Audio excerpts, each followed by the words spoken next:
Hello there and welcome back to another Stompy 51 miniature adventure. Today is more of a farewell perhaps, because we're going to talk about my Khemri Tomb Kings for Blood Bowl made by Gaspez Arts.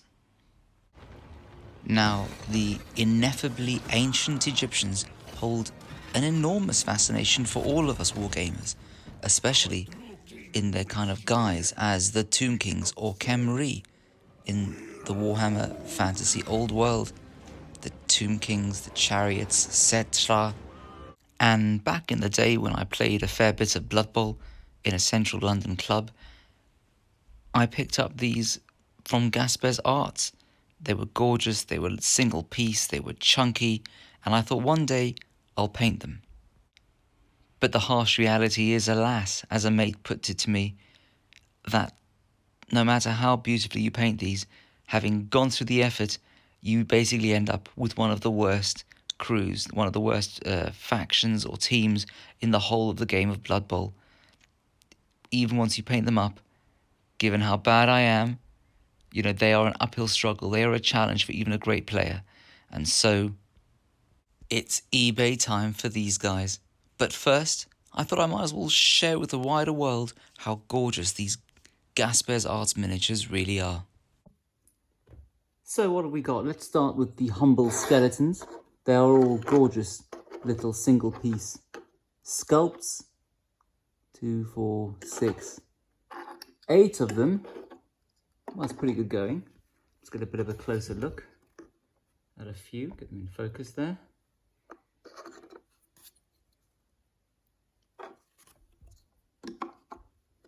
They do have a fair look of determination on their faces for people who are dead. I suppose devotion to the pharaoh goes way into the afterlife.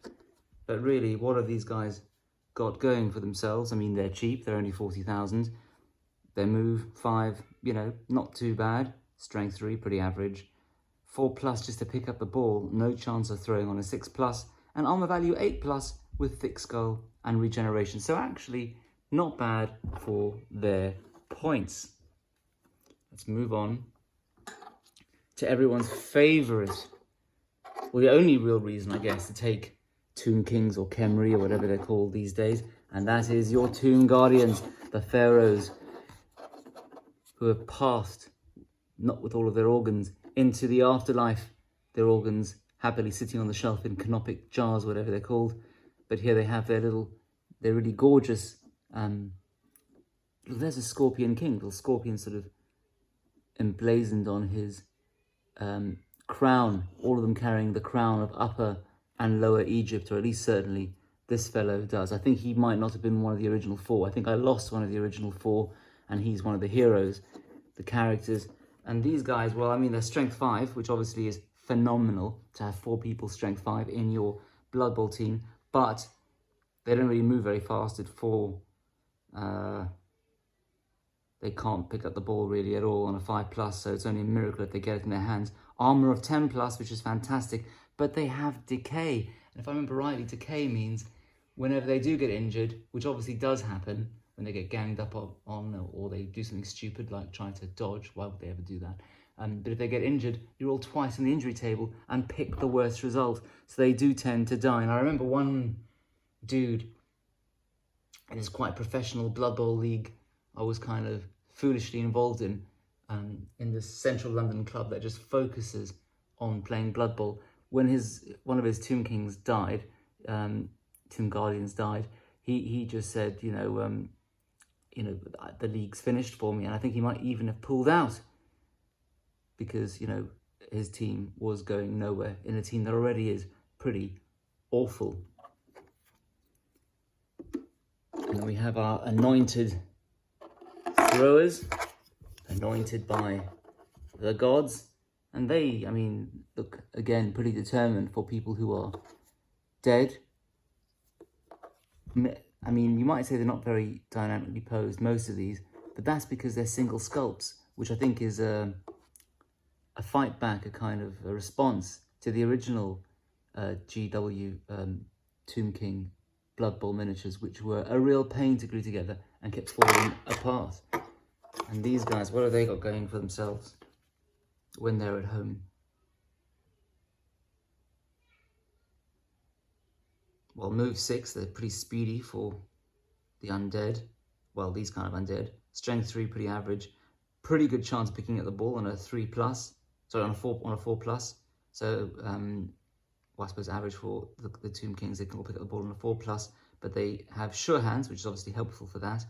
And they can pass on a 3+, and they have pass. Although, frankly, why would you pass if you had this team? I think you just presumably grab the ball and surround them with skeletons and use the Tomb Guardians to smash a hole in the front and tie down the enemy.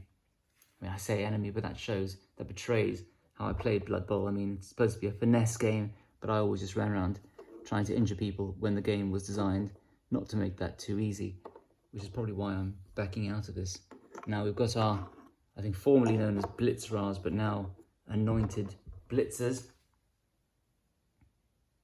And again, only move 6, only strength 3. They do come with block, which is obviously fantastic, and they definitely can't throw the ball on a 6+, but have armor 9+. Some fun painting opportunities there.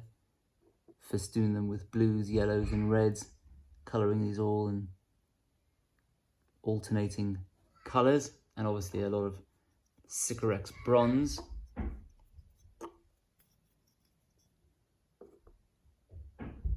And then I think we just end with some hero, the name of which now escapes me. But he has a bit of extra detail there.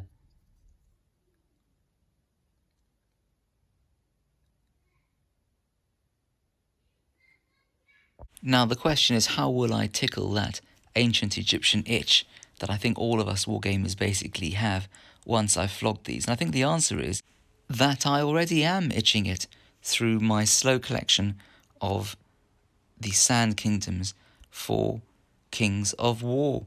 And I've been doing this through picking up the odd 3D print. You can see that giant over there. I pulled together a whole load of skeletons and given them ancient Tomb Kings shields. And when I say ancient, I mean ancient in terms of Games Workshop. And I've got a few Crocodile Games characters. And they've seen a reasonable amount of Kings of War combat. You've got my little Ushabti, whatever they're called, ramming into the enemy over there.